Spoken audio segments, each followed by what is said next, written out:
Hey everyone, welcome to CJ Sports Cards, and today we're going to be breaking down the top 10 best sports cards in my collection.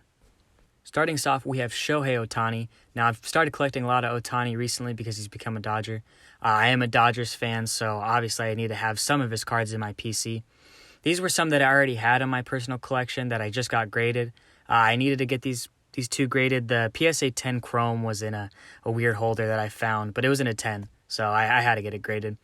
These three are kind of my lower end Ohtanis. I like them a lot. I really like the optic. It's actually a pretty low population, so something that I needed to get for my PC. I picked these up for pretty cheap right when he hurt himself, so I'm pretty happy to have these in my collection. Coming in at number 10, we have the Derek Jeter SP Foil rookie card. Now, this belonged to my grandfather before it belonged to me.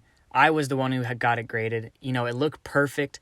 Those bottom left corners, they looked pretty dang good when I sent it in. There was no white when I sent them in. I think the grader might have touched them up a little bit. Unfortunately, that does happen sometimes. But nevertheless, this is a PSA 7, really good copy.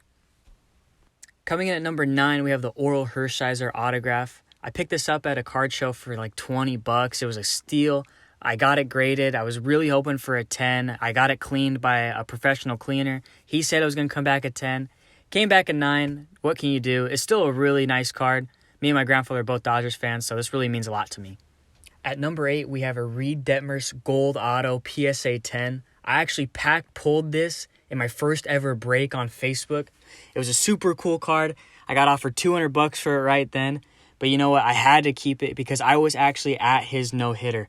It was one of the coolest games I ever went to. I went with my grandfather and my best friend. You know, this was the best game I've ever seen.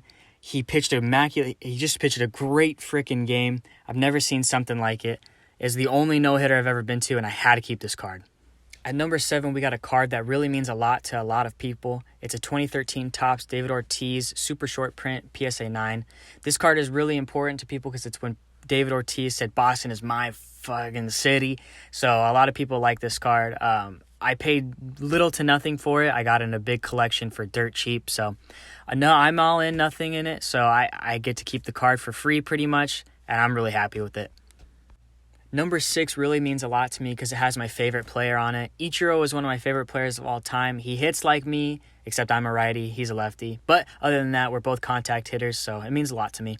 I really want this card in a higher grade. I want to get it more than PSA 8. This card didn't look too bad. The corners, it didn't look terrible. Not a lot of whitening on it. I thought it was going to get a 9. Got an 8. What can you do? It's still a really cool card. It got Pujols, Ichiro on it. Nothing really beats that. Now, I'm going to show these corners right here. You can see there's a little whitening here and there, but it's really not that bad. I really thought this was going to get a 9. At least I was hopeful for a 9. But what can you do? Super cool card. Coming in at number 5, we have Sandy Koufax. This is a game-used jersey, PSA 8. I wish it was a little bit better, but that's all right. Can't get them all in high grade. Now, I paid $80 for this. I think that's a crazy good deal because this is an actual game-used patch from his playing days. Not all this new crap that isn't actually just game-used. It's player-worn. Who knows what that means, right? But this is a super cool card. Glad I have it. Up next, we have the man with 7 no-hitters and no Cy Youngs, Nolan freaking Ryan. This guy is a beast. I love Nolan Ryan, another one of my favorite pitchers of all time. Here we have his 1970 Topps high number in a SGC 6. I really like these SGC labels. They look a lot more cleaner to me than PSA does for vintage. This 4.5 Nolan Ryan 1971 Topps card. Now, they were really generous with me on this one. I was not expecting a 4.5. I was looking for like a 3. So I'm really happy with that grade. I can't go wrong with this card. Love the design. It's my grandfather's favorite design for a Nolan Ryan card. But the next one is even better because that is the Piste de Resistance, the Nolan Ryan rookie card. Now, this is a super sharp card. I really thought this was going to get higher than a 6. The only issue that it has is a little bit of whitening. I was thinking at least a 7. This card is amazing. Those corners are crisp, sharp, everything. It is centered up. It is a beautiful card. I was really expecting a little bit higher than a 6. But you know what? We take that.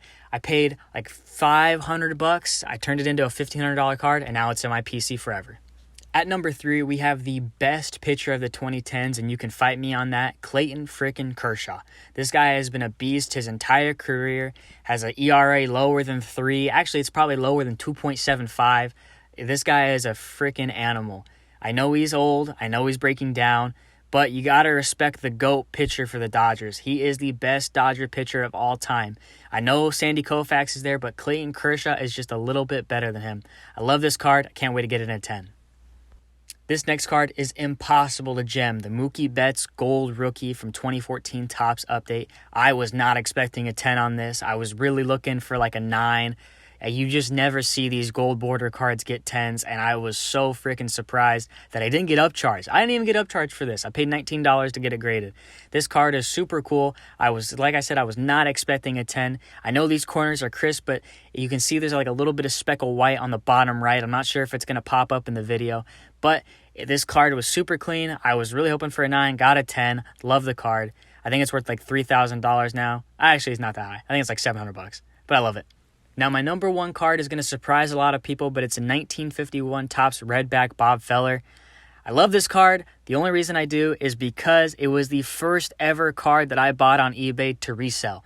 Now, I bought it in a lot of 1951 Topps Redbacks. I didn't expect it to make my money back on it, but I actually did. So you know what I did? I kept this card.